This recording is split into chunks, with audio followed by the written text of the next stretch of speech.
Kua whakatau te uepu take mahi me utu te runanga o Kirikiri Roa I te tekau mā rima mano tāra ki tētahi o ana kaimahi. He ai ki te uepu he mea whakaparahako a Mallory Salomon etahi o te runanga mo te Pākehā o tōna āhua. Engari te runanga mo te tuku ki raro. I te kitenga tuatahi atu ia Mallory Salomon, me ua ka whakaaro he Māori ia no te Ātiawa. He oi ko tērā āhua pipi taiari ona te pūtake o te raruraru.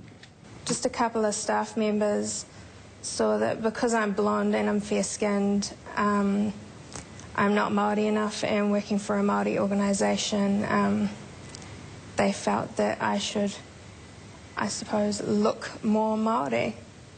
E ai kia Mallory he mea whakaparahako tōna āhua I te wā ko ia tētahi o ngā kai whakatau hinengaro a te runanga o Kirikiri Roa. Nā te wairua poke I mutu tana mahi I te pēpuere o te rātau. The bullying caused a great level of stress to both me and my family. I ended up having 2 breakdowns as a result of it, and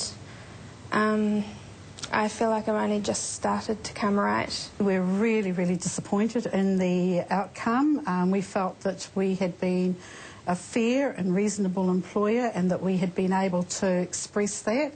Ko te kōrero a te runanga I te aro take ngia kētia a Mallory mō tētahi atūtake. A he mea whakaputa ia nei kōrero I tāna whakahe ki taua arotake. I think she believes that it shouldn't have happened, that we didn't have any right to do it, and so as a result of her belief that she shouldn't have been disciplined in this instance, she actually escalated the issue and took it in a direction that it never should have gone to. Well, that's rubbish, and the judge found evidence to support that I was bullied and I did make complaints. Kua whakahau te uepu whakawā I ngā take mahi, kia utua te runanga te tekau mārima mano tāra kia Mallory. Engari kei te whakaaro te runanga ki te whakatakoto, tono pīra, ki Ngikiri ona te karere.